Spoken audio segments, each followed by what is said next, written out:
helping you lead a healthier life. This is CURES.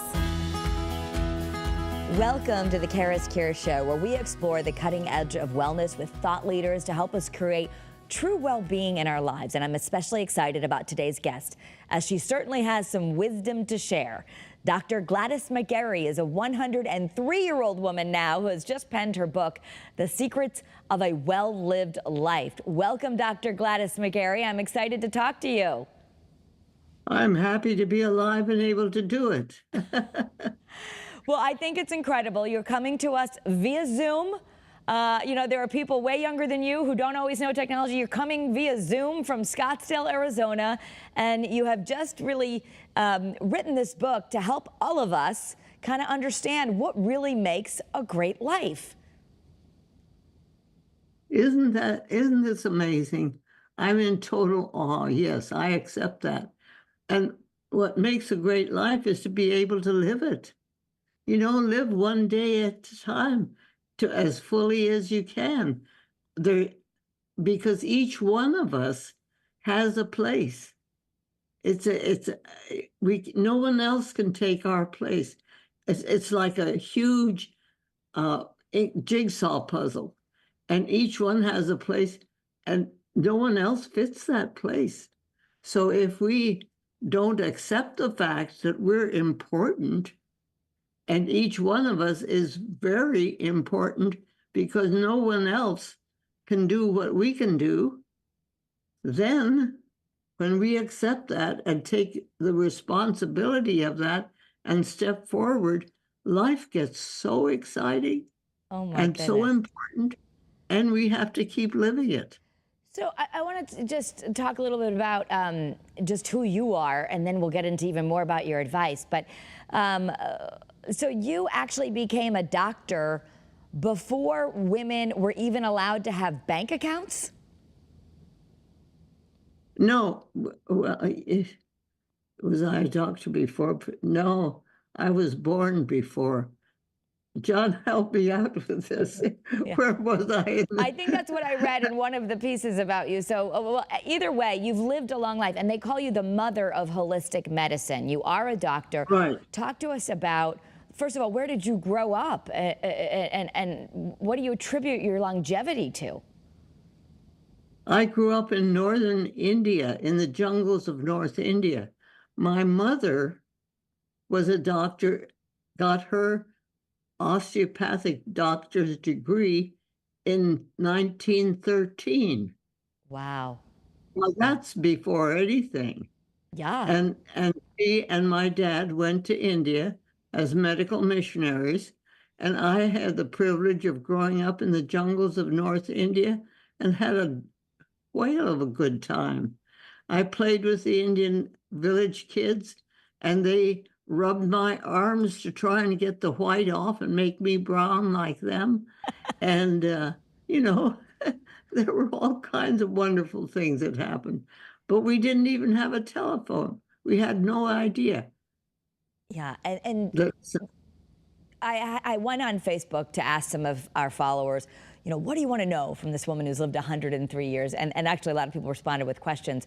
But one of the first questions I have, just because we're talking about your parents, how long did your parents live? My mother was 96, and my dad was he was 96 too. Okay. So you had some longevity in your genes, but what do you attribute your long life to? And not just your long life, but how with it you are, and how healthy you are, and the fact that you just wrote a book. Yes. Well, it's because I have something to live for. I feel that the world needs, it took me not until I was 93 to trust my own voice. But finally, when I was 93, I had a dream that told me that I had something really important to say. And since then, I've trusted my own voice. And I think it's important that I say the words that come to me. And I feel that there are divine messages that are available to us, and we need to share them. It has to do with love and light and healing and the things that make us really, really importantly doing the work that we're doing. You have broken it down a little bit. In fact, one of the things I saw you say is it's really important for our well-being that we laugh and sing or be around music every day. Well, yes, and I have what I call 5 L's. The first 2 are life and love. Those 2 can't be separated. It's like when I'm pregnant. When I'm pregnant, my baby eats what I eat and thinks what I think. We're one unit, but that baby becomes their own person. I femifest for all the time, 9 months, however, and then I manifest, or he manifests, or she manifests when they take their first breath, and they become. That's how life and love move together. The third one is laughter. Laughter without love is mean, it's cruel, it breaks up families, it causes wars. But laughter with love is joy and happiness, and we live longer and happier and have a better time if we actually laugh and let our diaphragm tickle our adrenals. And then the next one is labor. The fourth one is labor. Oh, gotta go to work. It's so hard. Too many diapers. You just drag yourself through it. It's hard. It's awful. But if you can take labor with love, it's bliss. It's what you're doing. It's what I'm doing. It's what makes our heart sing. The laughter makes us laugh and joy, but this makes us actually do what our soul came to do. It's our bliss. It's the real essence of who we are.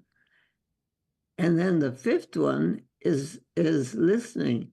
Listening without love is empty sound, a clanging gang. But listening with love is understanding. We understand each other and we know what we're saying. So these 5 L's are sort of a template that has helped me structure my life. And I think it helps to give structure to those who really accept the fact that they're real. Mm.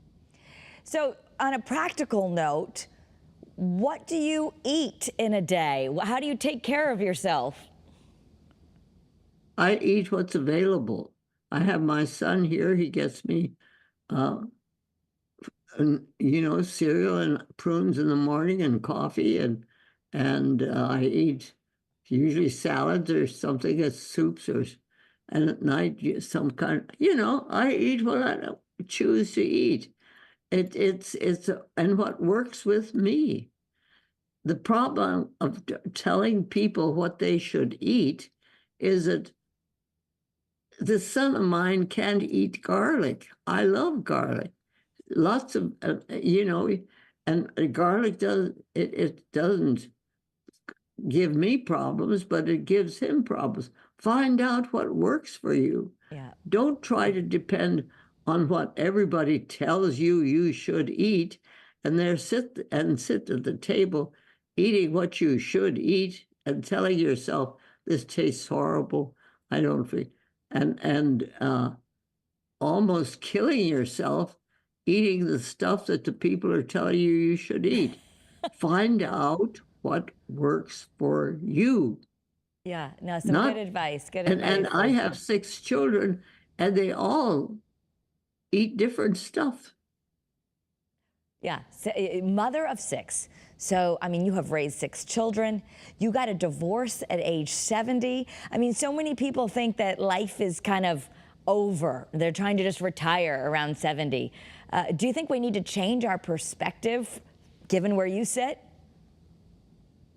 I can tell you that when my husband asked me for a divorce, I was so broken. I was so taken aback. I couldn't believe it. We had done so many things together. We'd had such a great life. I was, and I was coming home from work to an empty house, except for my dog.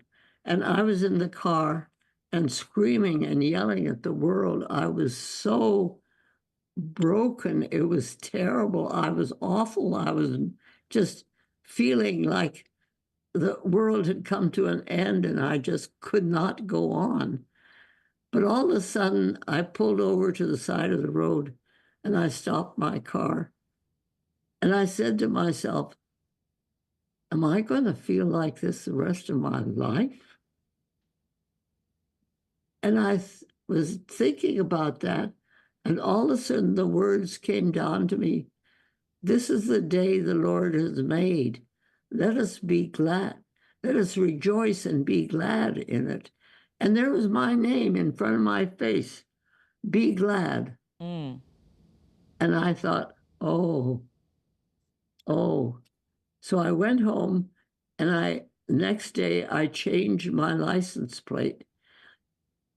I had my license plate, Be Glad, so that every day when I went out to my car, I had to see that. And I understood that when I was driving for years and years after that, everybody in cars behind me had to see my license plate, which said Be Glad. So it was that kind of a awakening to the choices that I had. And I chose not to be the mean, horrible person that I was in that car. I mean, I was terrible. I didn't like me. I didn't like anything about what was going on in my life. But when I understood that I had a choice, I chose to be glad. So I want to, that leads to some of the practical tips that are in your book that has just come out, The Secrets for a Well-Lived Life. I think we even have the cover somewhere to show folks. You can get this anywhere, The Well-Lived Life, 102-year-old doctor's 6 secrets to health and happiness at every age, which now we should say you are 103. So now you're going around the world giving interviews on this book. So I love having you here. But as you just made that choice, that is one of your tips. As you say, we really need to learn how to shift our focus and cultivate gratitude to have a good life. Can you talk more about that? Well, my oldest daughter and I had done a lecture years ago, and we were standing, and a woman came up to me and said, "What's your secret?" And I was trying to come up with something cute and important, and my daughter gave me her elbow and said, "Mom, you do get it. You dwell in gratitude." And I said, "Yes, that's true. I dwell in gratitude. I'm grateful for every breath I take. I'm grateful for the things that hurt because I learned from them. I have to stop.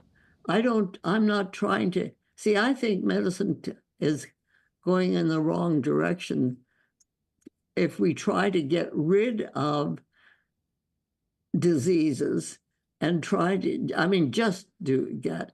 If you just try to get rid of a disease and just try to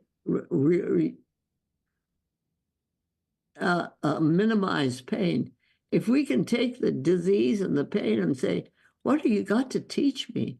What do I have to learn from this? And then use that and work with it and understand what it is that we're doing and the life that we're living. Yeah. I mean, you've certainly seen so much. You've seen the first pandemic, now a second pandemic. You've lived an incredible life that most people don't make it to.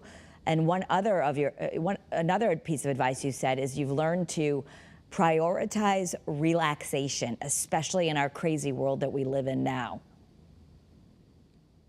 Yeah, I've lived through 2 world wars.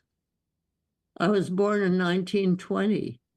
And it's the world has so much trouble. See, I have this isn't any theology. This is just an idea of mine. I think that when God, whatever God means to each one of us, created the universe, the world, it was gorgeous, it was beautiful, everything was perfect. And God said to us as people, now I've created this perfect world, and I now create you as human beings who are the only beings on this earth who have free choice and free will. I therefore give you dominion over the earth. And we, in our arrogance, thought he said domination. So we kind of took over, and look what we've done to our Mother Earth. I mean, this is not very smart. If we take what the uh, idea of dominion is, it's taking care of the earth. And so I think our job as human beings is to take care of the earth, which is our body that we live in, and our earth, which is what we walk upon and derive our lives from. It's that kind of loving flow of life from one to the other, because life has to move. If life doesn't, and so does love. And if they don't move, it dies. And then you get stuck. That's where you get stuck. But when you talk about in your book about prioritizing relaxation, self-care is finally getting a lot of attention in the media. What do you think is important with that? I understand you do things like biofeedback, massage therapy. What would you like people to know about how we really need to take care of ourselves? What it is that makes you know more about yourself, more about your body, more about your life, and makes it right for you. I can't tell another person they should have a massage once a week. I've had one, but I can't tell other people that they may not be in a position where they can do that, but they can certainly move their body. They can certainly do exercises that make them feel better. They can find the things that are right for them. It's not what's right for me. Right. I found that I've worked a lot to find that, but it's what's right for them. Yes, yes. Although you're a good signpost for people, which is, I think, why you wrote the book. So as we talk to someone who's 103, say, hey, what do you want to know? And so I do want to know, what would your advice be to your younger self? What would my advice be to my younger self? Yes. Keep doing what you're doing. Find what makes your heart sing, what makes you do the work that you want to do, that you love to do, what makes it life full and worthy for yourself, and then do it. One of the questions from our viewers, which I think a lot of people might wonder with someone who's reached 103 and is so healthy and vibrant like you are, is it good genes or good living? Combination of both? Is what? For your success of living to 103 and living as well as you've lived, is it good genes or good living or a combination of both? Well, it's your own life. I have hearing aids. I'm have glaucoma in this eye and a blind spot in this eye. I can't see very well. My eyesight is very poor, but my insight has gotten better. So find out what works for you. It's not, I can give you advice, but it's not My life is what I'm living. Yeah. I went to Afghanistan when I was 86 to help Afghani women uh, with their birthing practices because they have had the highest maternal mortality rate in the world. And while I was there, one of the women was ready to give birth, and she made this necklace and gave it to me. I mean, life is so exciting when you involve yourself with what's helpful for yourself so that you can be helpful for other people. Yeah. So do you think It's not a matter of just living your life by yourself. You can do that, that's okay. But the important thing is to find what works for you. Yeah, yeah. And I think people can always wonder a little bit about how they do that. So this book can really help folks.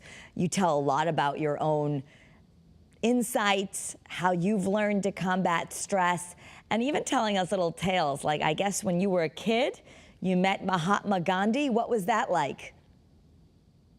Well, Mahatma Gandhi, I was 10 years old. My parents we were on a train and we were on our way back to the United States because every 6.5 years, my parents got a chance to come back and to spend a year and a half with their family so they'd go back to India. But so I was in the train. I didn't want to come to the United States. I didn't know where it was. I didn't know what it was. I didn't like it. I was really unhappy. And I was sitting on the train with my face plastered on the window as a train stopped into a train station. And there was a huge group of people. In India, there were always groups of people, but this was huge. And in front of this group of people, there was a man in a white dhoti walking with a cane, a small man. And he stopped. As he was walking, he stopped right in front of the window where had my face posted.